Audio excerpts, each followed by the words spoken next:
I'm Amber Duke. I'm Inez Stepman. I'm Ben Weingarten. And I'm Will Chamberlain.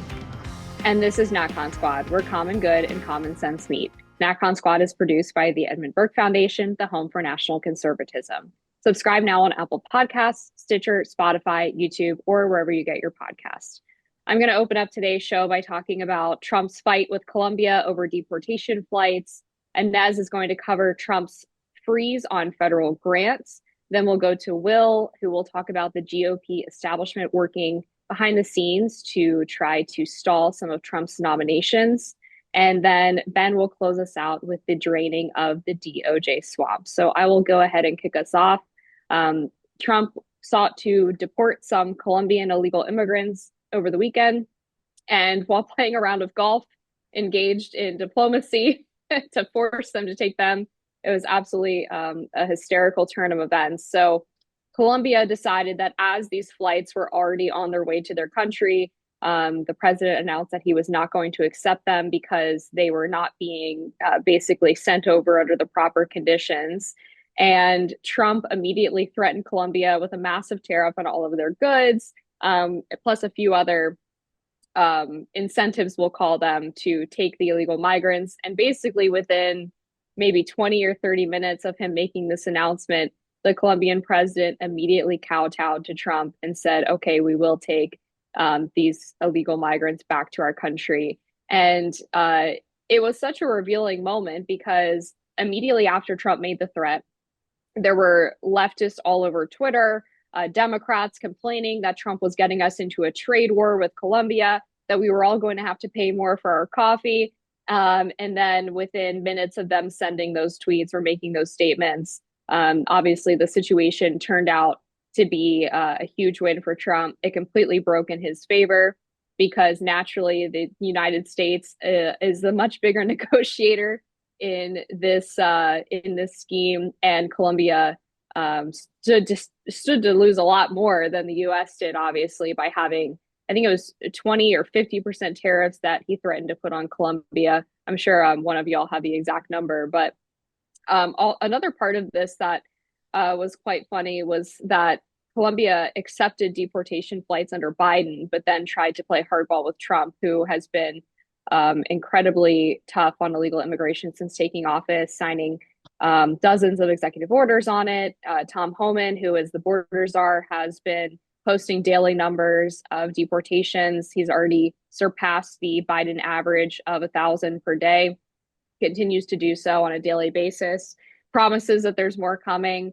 And I actually read an article that came out semi-related to the Colombia situation. It came out yesterday morning, and it featured a couple of Brazilian illegal immigrants complaining that the conditions on their flight home basically was not good enough for them. They were upset that they were handcuffed. They were angry that they weren't allowed to drink water and other sort of frivolous complaints. And one of the individuals who was quoted in that article admitted that he had been detained for 7 months prior to getting on this deportation flight. So this was obviously somebody who had probably committed a pretty heinous crime for the Biden administration to have actually detained this guy via ICE, and yet he was mad that he had to wear handcuffs on his flight home.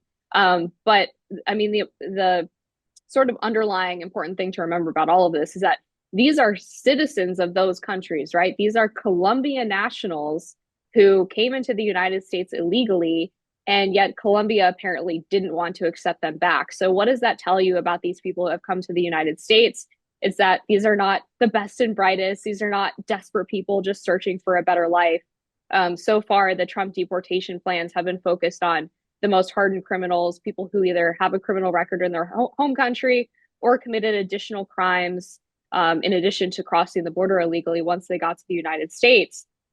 So this entire myth of these people being people who are adding to the richness of American culture or who are needed in our country is obviously bogus if even the president of their home country doesn't want them to go back there. They'd rather them stay in the United States. And I mentioned the golf course diplomacy. There were some reports. I don't know if this was actually what was happening, or if people were joking about it. but Trump was apparently playing golf during all of this, fired off a Truth Social post in the middle of his round of golf, and managed to basically both avoid an international incident, but also completely get his way with the Colombian president and call his bluff on this idea of not taking back the deportation flights. So the entire situation was just an incredible show of what happens when you actually have someone in charge who's willing to lead and willing to not bend at the slightest provocation when it comes to ridding our country of the millions of illegal immigrants, tens of millions of illegal immigrants who have come in the past few years. So I'll open it up to the group because I know everybody has a lot of commentary on this subject, but it was an excellent show of strength. And I think one of the brightest moments of the new Trump administration thus far. I mean, granted, we're only a week or so in, but huge moment for Trump and a huge victory. Yeah, when I first heard that Trump was making Columbia bend the knee, I thought it was Columbia University. We'll get to them in a minute.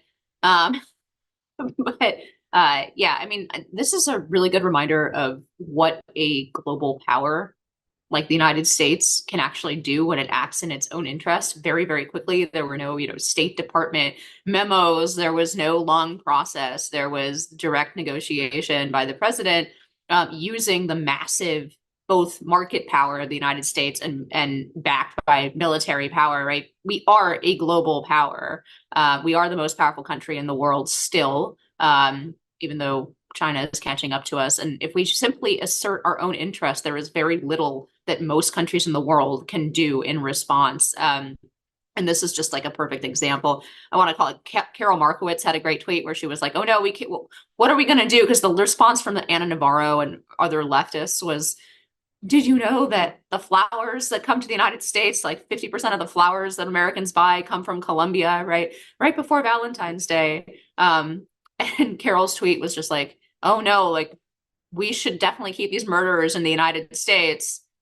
They've got us by the flowers, right? But this is the mentality, like the argumentation from weakness mentality that is just baked in, not just to the left, but to the entire establishment of Washington, D.C. for the last 30 years. Like we can't anger the country of Colombia by sending them back their own murderers because they sell us flowers. Like, what do you think is going to happen to those flowers when nobody is buying them in the United States? Who has the bigger problem here, even with regard to flowers? But it's just so revealing, like so many incidents in the last week and a half. It's so revealing of how easy it has been to actually reassert American interests, both domestically and abroad. So, I mean, this was just fun. It's fun to watch. It's a real joy. Yeah, I think there's an interesting dynamic where, well, there's two interesting dynamics. I mean, the first is obviously what on earth this Colombian communist was thinking, like trying to pick a fight with President Trump at the very, height of his power. But the second is just, I think you've talked a little bit of this, how efficiently and fast this was dealt with. Like Gustavo Petro put out the statement and turned around these flights, and within hours, he was forced to concede to everything the United States was demanding. And I was thinking that this is just going to be, there's a lot of reasons this is going to be a different administration. We're going to talk about some more of those as we go along, things about how they're actually taking control of the civil service, et cetera. But it's also really fast because honestly, everybody's on X. And so everybody is just super fast and super up to speed right away. Like you think, all the cabinet secretaries are on X. Everybody is just very, very on top of things. So if Trump wants to put out a statement, he always has people around him ready to do that very quickly. And then once the statement's out there on X, it's just everybody kind of knows what to do to coordinate and make things happen. And Rubio is able to be aggressive, put out his own statements quickly. Like I just feel like this government is going to be so different from the first administration. You're already seeing it in all these executive orders, but just how quickly they're going to respond to things. It's just, we're constantly going to be inside everybody else's, all the Democrats' OODA loop. I just don't think they're going to be able to cope with the activity of this administration. As you say that, it occurs to me that this could lead to potentially generational changes in how the executive branch functions, the responsiveness of government to popular movements.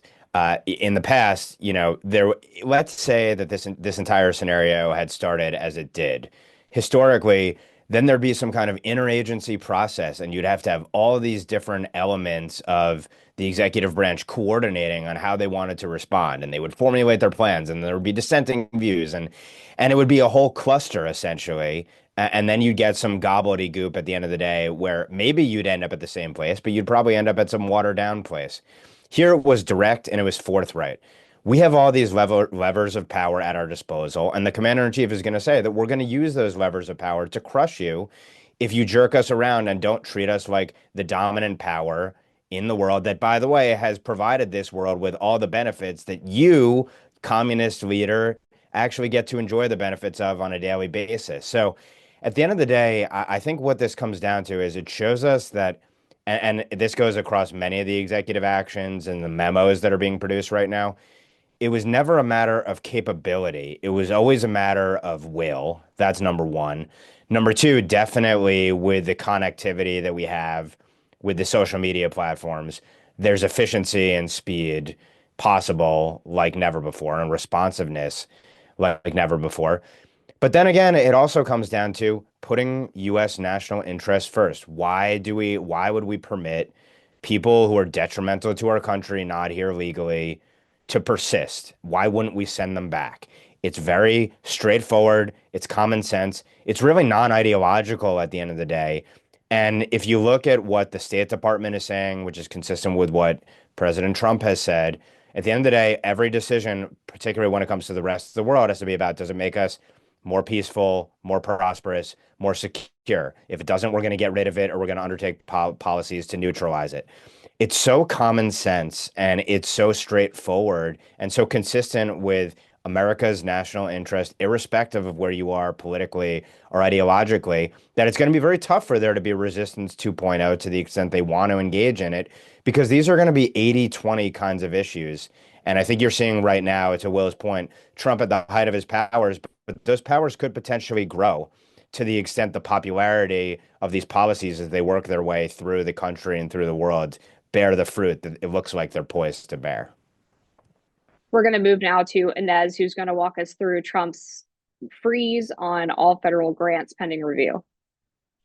Yeah, so this is something that's just coming out today as we're recording, so there may well be additional details available by the time this podcast is posted. But this is another amazing move. This one's coming out of OPM. So there is a freeze on all government grants, a temporary freeze on all government grants outgoing, and there are government grants going to just about everything in this country, right? They're going to police departments. They're going to in the states. They're going to artists, quote unquote, right? And then of course there are billions of grants going to universities under the guise of research, right? Some of it is legitimate research, some of it isn't. So this is not a total halt to government outlays. They are continuing to pay individuals, right? So if you're getting an individual benefit from the government to a person, those payments will continue during this freeze, but it's all the institutional payments that are temporarily frozen. And why? In order to conduct a review and weed out the potentially billions and billions of dollars that are going from government grants to essentially like left-wing activism and racialism. And this is something that is government-wide. There are grants in HHS to study, the effect of, whatever, the effect of racism on left-handed, fat lesbians. Okay. There are grants from the Department of Education that are going to, departments, DEI departments in universities in order to like fulfill some this or that piece. Much of this is not legislative. A lot of these monies are granted to the departments that then for some general purpose. And then the departments, these bureaucrats or left-wing bureaucrats, are doling it out essentially to all of their friends. A huge part of the leftist apparatus in this country is funded by the federal government directly, right? It would be as though the government were writing huge checks to the Heritage Foundation. But that's what the left has been used to for all of this time, for decades. We're talking in many cases, hundreds of millions or billions of dollars into sectors that are exclusively controlled by the left for exclusively left-wing causes that, again, to Ben's earlier point, are probably at best 20% issues for the American people that are being written out. And this has been the way it's operated for decades and decades and decades. And I'm so impressed that they want to freeze all of it. So I know Christopher Rufo has suggested actually that the easiest way to do this would be to use an AI program, an algorithm to weed out certain keywords across large departments and large amounts of money, and then flag those for review by human beings in the political team.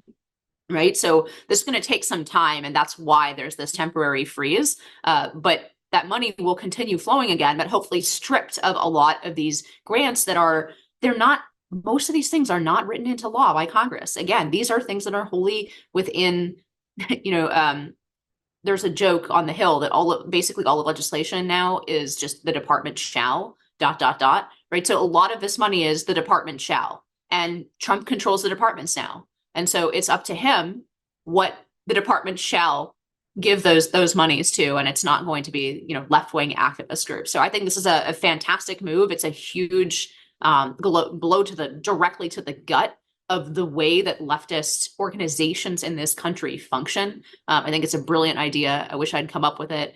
And that's my only complaint. I wish I'd gotten there first and written it. But no, I'm curious what you guys think about this. This is something where the Trump administration has actually, in my view, leapfrogged ahead, even where the most right-wing policy wonks have been. And just leapfrogged over. It's fantastic. Not to mention there are billions of these dollars going to that's 50% of the budget of Columbia University every year. So this is a huge problem for universities, but among many organizations, universities are going to have a huge problem with this. I'll let the others chime in a little bit more on the domestic agenda, but I just wanted to mention that Trump is doing the same thing with all foreign aid. The new Secretary of State, Marco Rubio, announced, I believe it was late last week, that they are pausing all foreign aid pending review as well, saying, quote, that all foreign assistance programs, they're going to ensure they are efficient and consistent with U.S. foreign policy under the America First agenda. I know on this show we've talked about some of the insane things that our foreign aid goes to. I mean, outside of the fact that we've spent billions of dollars on Ukraine over the past few years, there are aid programs for gender studies programs in Pakistan and all other kinds of insane woke nonsense they're looking at getting rid of, if they haven't already. I believe they have already gotten rid of funding for abortions abroad. So this is a very large swath of federal money that is being subject to review, both domestic and foreign, that could fundamentally change the way that the power of the purse is executed. And it's long overdue. And like you, Inez, I was actually very surprised when I read these orders. Wait, they're going that far? This is beyond my wildest dreams. It's actually such a treat. Yeah, I didn't even consider that this was possible. I mean, I'm reading through this letter, and it's, we could actually just hit pause on a huge chunk of discretionary government spending, and all of it, in particular, almost all the spending that's geared towards left-wing, organizations. You just sort of assume that this spending occurs as a result it's mandatory from Congress, that it's not discretionary. But if it is in fact discretionary, as this seems to suggest, then oh my gosh, well, yeah, we don't have to give money to these people. We can defund them. And gosh, the knock-on effects of this are enormous. And I mean, it's good to do it now because obviously you're talking about short-term employment dislocations and people losing their jobs, but those jobs weren't producing much anyway. I mean, they were all relying on government grants to do left-wing nonsense. So in net, it's going to be good for the economy that those jobs are gone and people are actually going to have to return to employment in the private sector. That's a good thing. And moreover, you get out of this circumstance where you have this continued class of people totally dependent on government grants for nonsense that are a continuous voting block for Democrats. it's a way to restructure the economy in a way that it serves conservative interests and leads to people being more conservative in general. So yeah, good. More of this. I mean, at this point, it's like the joke about you're going to win so much, you'll get tired of it. Well, I'm winning so much, I'm winning in ways I didn't even realize I could win. Like that's the thing that's happening here. I think, the a 30,000 foot point that can't be emphasized enough is just federal funding fuels all of these complexes putatively outside the government, but that have been used to execute essentially whole of society progressive programs that ultimately undermine the republic. And so if, your kind of simplistic starting basis is let's have a federal government that, first of all, there are certain things a federal government has to do and should do. Then there are things that are actually harmful and deleterious to the republic itself. Do no harm should be a starting point. And if do no harm is a standard, then you obviously have to freeze what you have. And by the way, you have regulatory freezes, you have hiring freezes. Now you have the freezing of foreign and domestic financial assistance, according to this document. You freeze it, you figure out what the problems are, you cut them out or you reform them, and then you have actually financial assistance to the extent it ought to exist that isn't deleterious to the country. It was just such a breath of fresh air just to read in kind of the preamble to this. Financial assistance should be dedicated to advancing administration priorities, focusing taxpayer dollars to advance a stronger and safer America, eliminating the financial burden of inflation for citizens, unleashing American energy and manufacturing, ending wokeness and the weaponization of government, promoting efficiency in government, and making America healthy again. But here is the kicker, and I can't imagine another administration saying this so forthrightly and just right out there in the open in the beginning. The use of federal resources to advance Marxist equity, transgenderism, and Green New Deal social engineering policies is a waste of taxpayer dollars that does not improve the day-to-day lives of those we serve. Now, how do you argue against that? And it's just such a breath of fresh air that we have an administration that says Marxist equity straight up, which is exactly what it is. It's racial Marxism. That's what DEI and the whole woke complex has been about. Now, so I think this is a no-brainer on the merits of this policy. The one caveat I will say, or the thing we have to see play out, is ultimately there's going to be a fight over impoundment. Should the executive branch not be forced to spend monies that are appropriated, including to execute these kind of programs? And then what does the fight look like over a go-forward budget as well? I have obviously massive doubts about how Congress is going to react to the implementation and execution or non-execution of these programs and what funding looks like going forward. That's going to be a massive fight. That's why Democrats in confirmation hearings have fought Russ Vought tooth and nail, who's poised to lead OMB, over impoundment and the administration's interpretation of it. Like birthright citizenship, I see that ultimately going up to the Supreme Court. And that's where the rubber is really going to hit the road in the way of, is just a temporary freeze that, to Will's point, does cause dislocation and people on the outside having to consider that this might actually end up being effectively the law of the land. Or is this going to be temporary and then the gravy train is going to run again? We'll have to see how it plays out. Can I just add a couple things based on what Ben just said?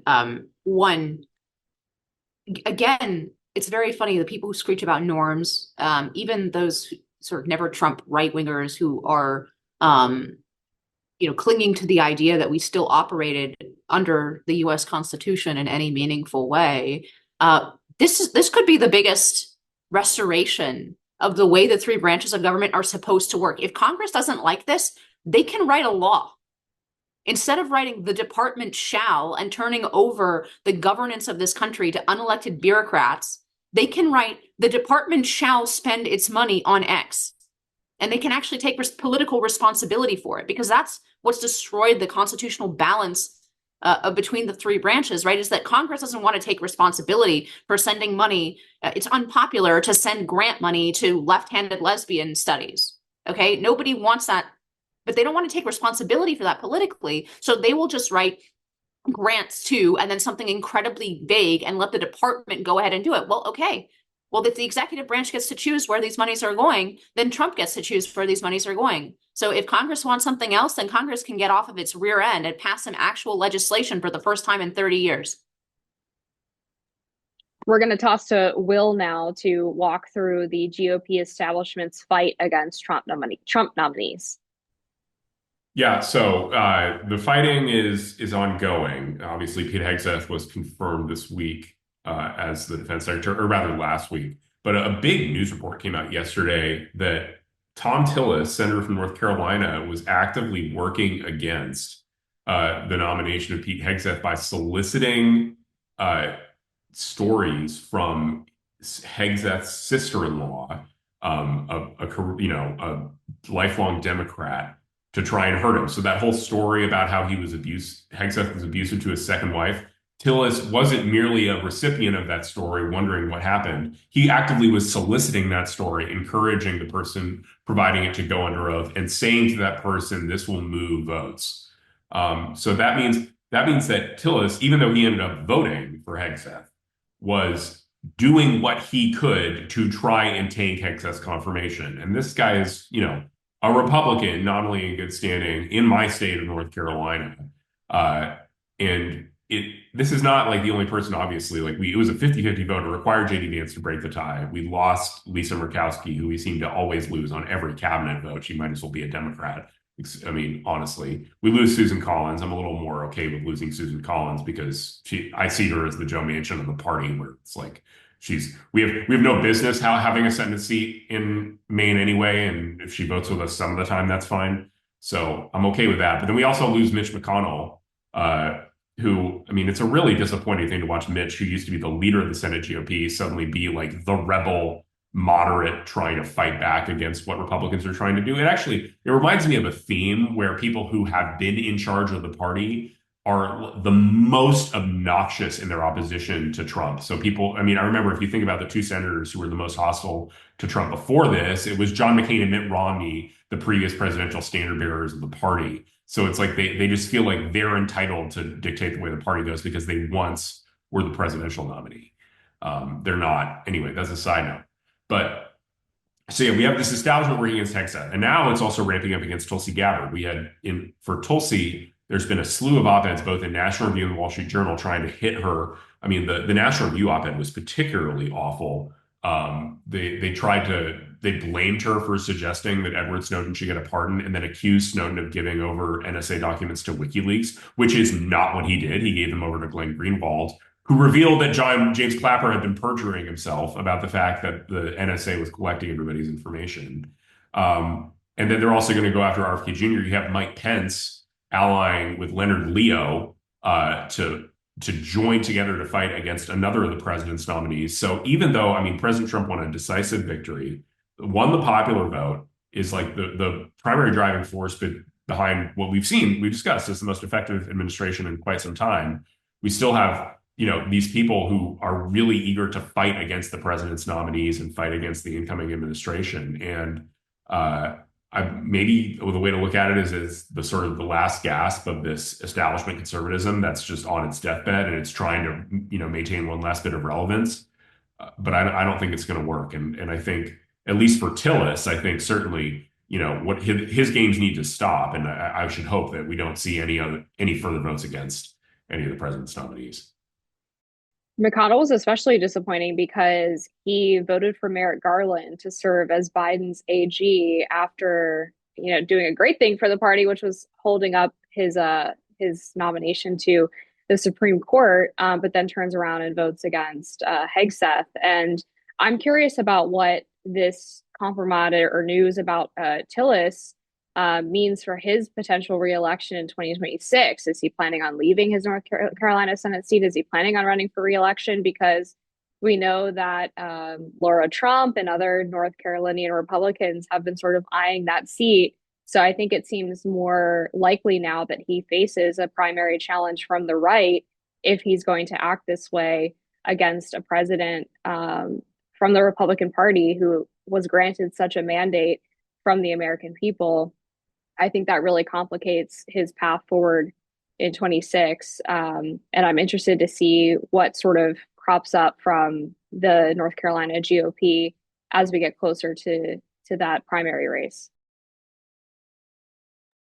I think this week. Go ahead, Ben. Oh, sorry. Go ahead. Mine is relatively short. I mean, this is such an impotent move from McConnell, by the way, the vote against Hegseth. And again, I mean, agree with everything Amber said. I mean, this is just such a little like kind of petty FU. We're going to make JD Vance walk down to the Senate to break this tie, like completely impotent little jab at the administration. It just makes me really excited for Pete Hegseth's tenure. And if you read McConnell's statement, explaining why he voted against, it was essentially this guy doesn't have the correct bona fides, as I never know how to pronounce that, bona fides, based on like these institutional actors that have been completely failed, right? It's essentially he's not one of the generals with 50,000 medals on his chest, despite the fact that America has lost a war. And that was the essence of Mitch McConnell's objection to Pete Hegseth. So combining this with Tom Tillis, like in this very like sneaky way, trying to use these illegitimate Me Too style, personal accusations against, it's just all very slimy. And I don't think it's going to work. I agree with Amber and Will. I think it's the last gasp of a frankly a Republican Party that, to tie it to the last segment and all the segments we've been doing since Trump was elected, that didn't deliver on any of the things that they've been telling voters about for decades, that are clearly possible to do because Trump has done them in a week and a half. I think McConnell is essentially going to operate like a lame duck and may well be a lame duck and be a thorn in the side of the administration the whole way through. So the question is going to be, is the Republican majority big enough to withstand that alongside, some of the other troublesome old guard members? This week, I think we're going to see exposed who is going to be wobbly, who is going to stand stalwart behind the agenda on behalf of the American people that voted for it, with the confirmation hearings for Tulsi Gabbard, RFK Jr., and Kash Patel. Still, there are some others waiting out there to actually get the confirmation vote before the full Senate, including Russ Vought and Pam Bondi. It's worth noting, someone brought this to my attention, that if you look at the cloture order for nominations, there are any number of people, at least at this time, at least 4 other people who cloture motions have been followed. So even though Bondi and Vought, they haven't been put out of committee, sent out of committee and put to the floor yet, if and when they do, they're still going to be behind in the pecking order a number of other nominees, which is a little bit troubling. So we'll see how quickly and how effectively the Senate works. It was great. It was a great sign that they were able to ultimately get Pete Hegseth over the finish line. I think it augurs well, and that they threatened the Democrats. We're going to work nights, we're going to work weekends, et cetera, which is like, that should be the bare minimum of what we demand of these people. But we're going to see this week who the troublesome members of the Senate are that are going to make codifying the agenda difficult, fighting the budget probably, and on, and who is actually going to play nice for the good of the country, for the good of the party, on behalf of the American people. The last thing I will say, which is really interesting, and I'm sure there's a backstory here, maybe it'll come out over time, is that Burr, the former senator from North Carolina, is actually going to, and former Senate Intel Committee chair, I believe, is going to come out and speak on behalf of Gabbard during her confirmation hearing. That's really fascinating, because you would have thought that he would be potentially more in the Tillis McConnell type bucket. Obviously, he's out of office now, but it's very powerful to have him go up there and endorse Gabbard and maybe telling about where her confirmation fight is headed. And we're going to go right back to Ben to take us through the DOJ swamp being drained. Yep. So the article of the week, at least to this point, and granted, it's been a crazy and successful week, but this is Tuesday when we're recording this. Article of the week goes to Politico, in my view, which covers the absolute freak out occurring at the DOJ. Even before, by the way, we have a Trump-appointed attorney general and Trump-appointed FBI director there. And the money quote from this article from one career DOJ employee is this: "It feels like a nonviolent war. It's just wild. Everybody's a sitting duck, and these people have no power or control over the situation. people are just in a state of shock and devastated. It's unlike anything I've ever seen. Nothing that happened during the first Trump administration came anywhere close to this. And of course, what they're talking about is that a DOJ that's been weaponized and hyper politicized against Donald Trump, against his supporters, against dissenting Americans, is now under total siege. And we're seeing this in the way of personnel and policy. So this article emphasizes that maybe the biggest shell-shocking sort of event to occur thus far was the firing of more than a dozen of Jack Smith's lawyers. And of course, it's obvious. If you were presiding over a DOJ, would you allow it to be populated with people who engaged in a lawfare inquisition against you, the likes of which we've never seen before? Of course, the DOJ official is treated as sacrosanct, that they should be able to retain their jobs forever, regardless of the fact they were weaponized against the now sitting president. But obviously, it makes inordinate sense. How could you possibly trust these people to faithfully execute their offices under you? The other tactic beyond firings that the administration has engaged in is reassigning longtime career employees. And they did so. They sent them to a sanctuary city focused enforcement group. And at least one of these longtime employees, I think one of the heads in the ethics office at the DOJ, has resigned as a consequence. So you fire people, you put people who are likely going to be recalcitrant in positions where they have to either execute the president's agenda or get out. These jobs were characterized as less desirable for these individuals. This is exactly how you do it. In addition, on the policy side of things, there's been a halt to litigation from Justice's Civil Rights Division, which has been one of the great perpetrators against American civil rights, particularly under Kristen Clark. She's going to be replaced by Harmeet Dillon, so we can see a massive corrective action that we can expect there. The administration produced a memo suggesting it may reconsider police reform agreements negotiated by the Biden administration. And there are other policies as well that are impacting the personnel. So the Trump administration has put forth this sort of probation policy where anyone who is basically hired to the bureaucracy in the last year, they're in a probationary period where the agencies can evaluate the merits of their work. The agencies are looking at these individuals and going to consider canning some of these individuals. That would mean that if there were people who were brought in to burrow in against the Trump administration, they may well be let go because they're in this first probationary period, and they're not protected in that period by civil service protections afforded broadly to the workforce. You have at the FBI Joint Terrorism Task Force, people are being redirected to immigration enforcement from where they were before. I haven't seen the articles to prove it, but one wonders to what extent were some of those people working on J6 investigations before and now actually working on keeping the country safe from illegal aliens.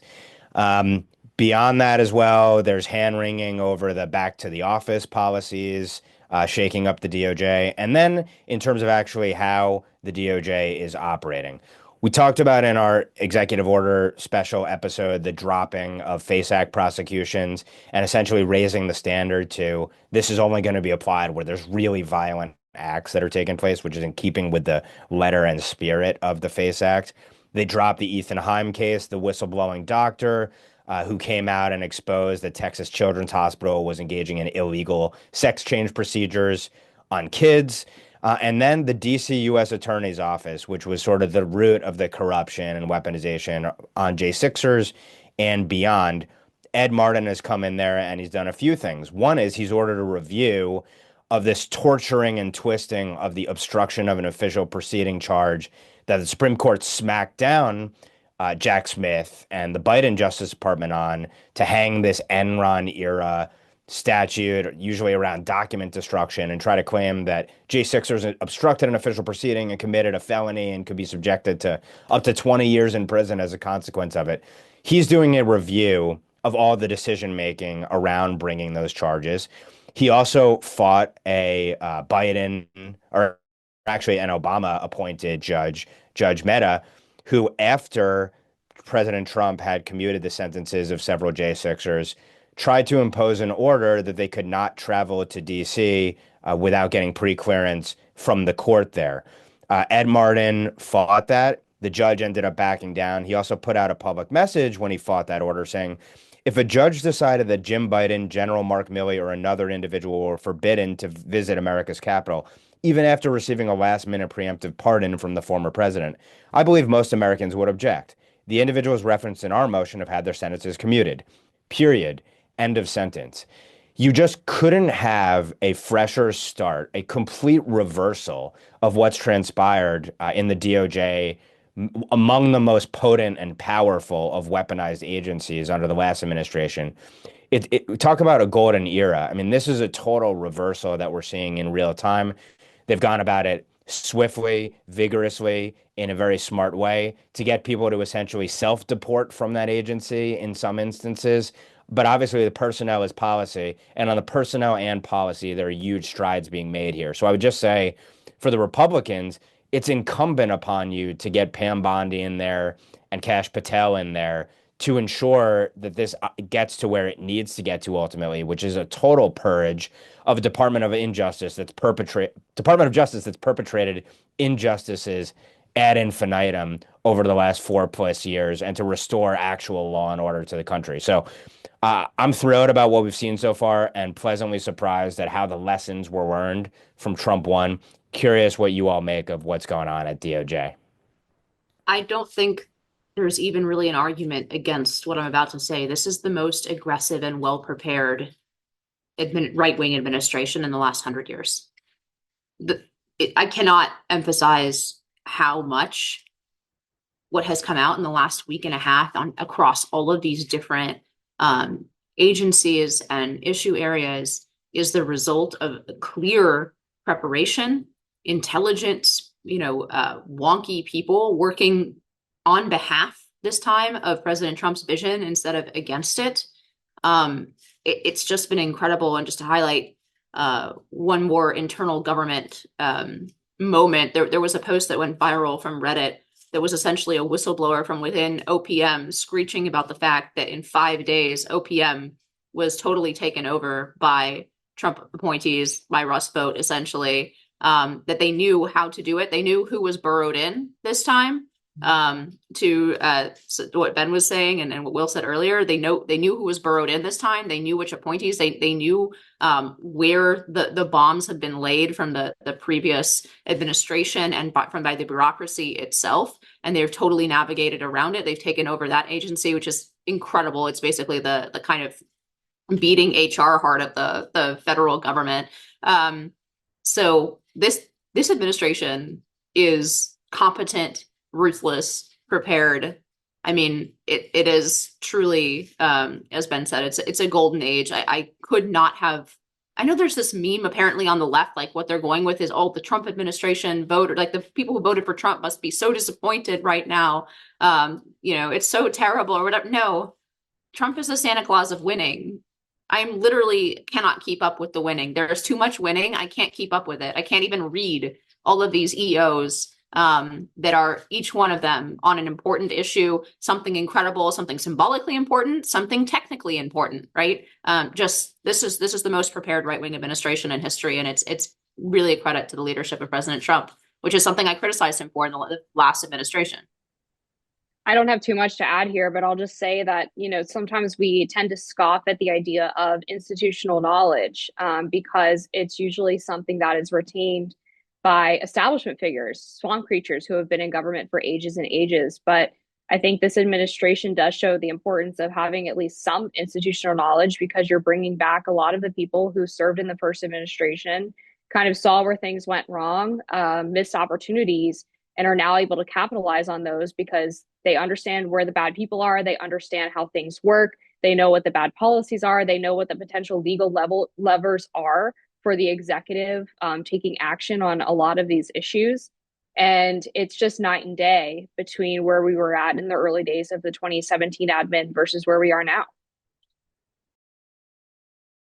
Yeah, I mean, things are really good. It's not just DOJ. There was a Reddit post that went viral on Twitter that was from somebody who worked in OPM, the Office of Personal Management, who wrote, I've been here 20 years. I've never seen anything like it. They've completely taken over the federal government. Like, they've taken over the HR apparatus of the federal government. It's like, wait, we couldn't do that before? Isn't that like the first thing you'd want to do if you were trying to take over a new administration, is control whose staff was? whose personnel is policy. But yeah, it's like, oh gosh, actually, in the long running war between bureaucrats and, the political appointees and the democratically elected leaders, it looks like democracy actually might win this time, and we might actually change how the government functions.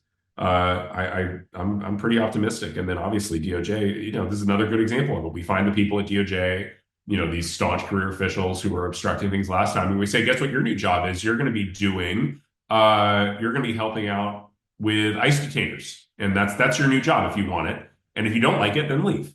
But no, you're not the senior ethics person anymore telling Republicans what they can and can't do. Your job is now to help the president achieve his primary policy priority.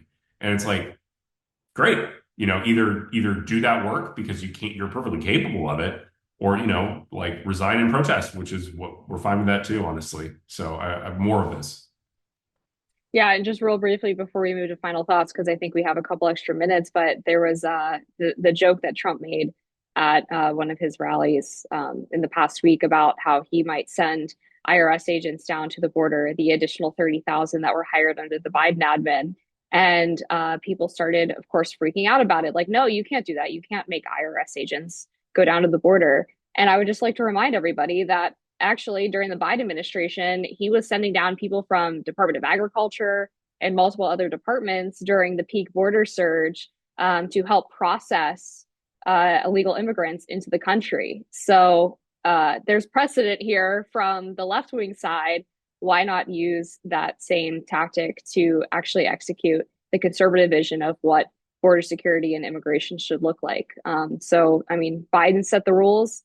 Let's take advantage, right? But moving into final thoughts, I'll go ahead and take the moderator's prerogative to go first and just hit on this New Yorker piece that came out yesterday about the young MAGA supporters, which they titled The Cruel Kids, and talked about how white the movement is and basically trying to discredit the fact that Trump performed so well with young people in this past election. But what's amazing about the piece is that, first of all, the cover photo is incredibly cool. These people are all very attractive. They're young, they're well dressed, they're in tuxedos and evening gowns, and they have drinks in their hand and vapes and cigarettes, and they just look like they're having a great time. So if the intention of this photo was to scare people, it actually made Republicans look very, very cool. But in addition to that, they actually cropped the photo to leave out at least 4 Black attendees at this party that they were at in New York, and also did not include any comments from one of the Black organizers of the event so that they could say that the party was mostly white. So they failed on 2 counts, one of which was trying to make these young Republicans look like these evil, awful people, and 2, to make them look like racists. And it was just a great example of media floundering in a time when Trump is rolling through so many and dismantling so many left-wing priorities so quickly that the best they can do is accuse Elon Musk of doing a Sig Heil, or the New York Young Republicans Club of being too white and pretty. It's a pure act of desperation and lashing out. Yeah, just following up on that, I saw somebody on X comment that this is like the crop that they did was basically like a reverse college brochure, right? Where they drag everybody of every specified minority and disability into the picture. Anyway, my final thought is also somewhat superficial, but just, I mean, there's so much meat in what we've been going through these last couple episodes. I just this just made me happy this morning. I have Citizen app, as a lot of people do, living in Manhattan. And I usually, when I wake up, I check Citizen app and I see who's been pushed on the subway this evening, or other horrible crimes. This time, the highest notification on my Citizen app was the fact that Kristi Noem has herself strapped into a deportation team of ICE agents that were sent to a complex in the Bronx to find some gang leaders from Venezuela or something like that. I can't even remember, but it was just a nice little, I'm not even a Kristi Noem fan, but it's just like a nice little image, her strapped in with obviously a PR stunt. But again, the serious part of this is obviously they knew where this guy was, right? They knew exactly where he was. They went and got him. And that was my notification this morning, as opposed to all the depressing ones I usually get. So it's a golden age.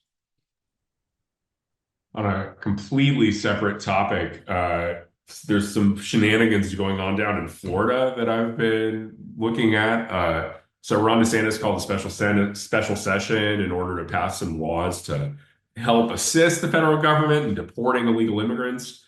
And the Florida legislature decided in its wisdom to gavel into the special session, gavel out, and then call their own special session to pass a watered down version of the bill. And they had the gall to call it the Trump Act, despite I've never seen Trump endorse it, but they called it the Trump Act anyway. And I mean, I can't imagine Trump would be too happy about hearing that some legislators who are pretending that he's endorsing their efforts are using his name and likeness to try and push a watered down immigration bill.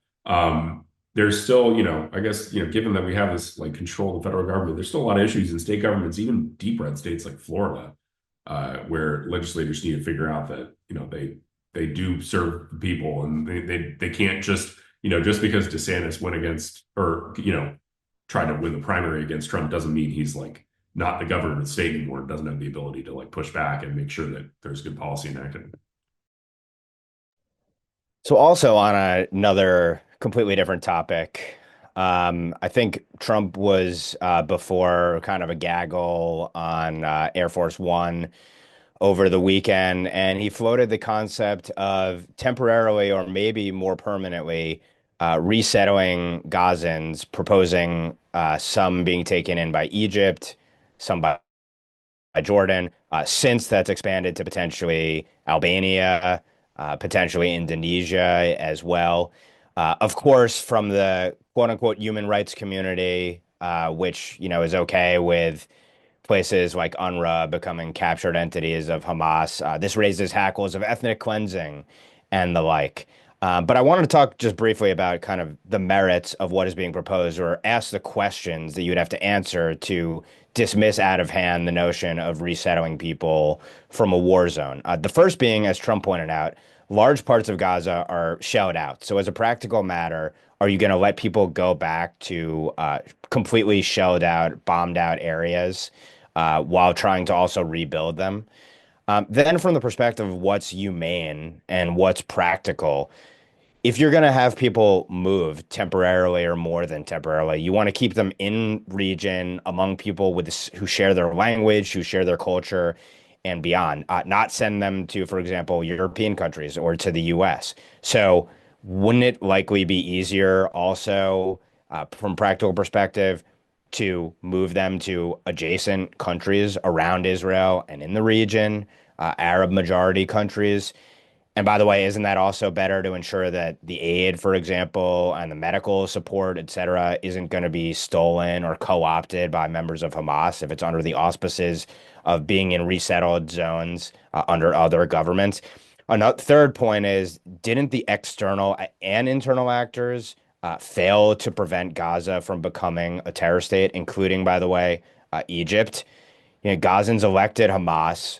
Some of them participated in the atrocities on and after October 7th, and large portions continue to support Hamas and perpetual war against Israel. So does it make sense to then return these people to live alongside Israel? Is that good for peace and prosperity on both sides? And long term, are you going to be able to effectively denazify a population that's been inculcated in this genocidal jihadism and Islamic supremacism, for decades? These are all really difficult questions. Most people don't want to address them. And I think Trump ought to be commended for at least throwing out there, hey, what about separation as the best path towards peace and prosperity? And if the adjoining Arab countries in the region are going to reject these Palestinian Arabs, why? Why are they going to reject them? Shouldn't they have to explain themselves on that? So, whether or not this ultimately happens or not, whether it's part of broader negotiations in the region, we'll have to see. But if you do believe that one of the primary irritants to stability in the region is the likes of Hamas and genocidal jihadist groups and populations that support them surrounding Israel, and that destabilize the region, causes the U.S. to potentially contribute more blood and treasure than you'd ever want it to there, well, an answer would be to have a strong and sovereign Israel as a pillar of stability, aligned because it's strong with the other Sunni Arab nations in the region against Iran and the other jihadist forces, Sunni jihadist forces there as well. So I think kudos to Trump for raising it, despite the obvious criticism that was going to be heaped upon him. Maybe this shifts the Overton window a little bit, and maybe ultimately we get to a place where the Middle East is of much less focus on American blood, treasure, resources, attention, and we can focus on a communist China and rebuilding at home.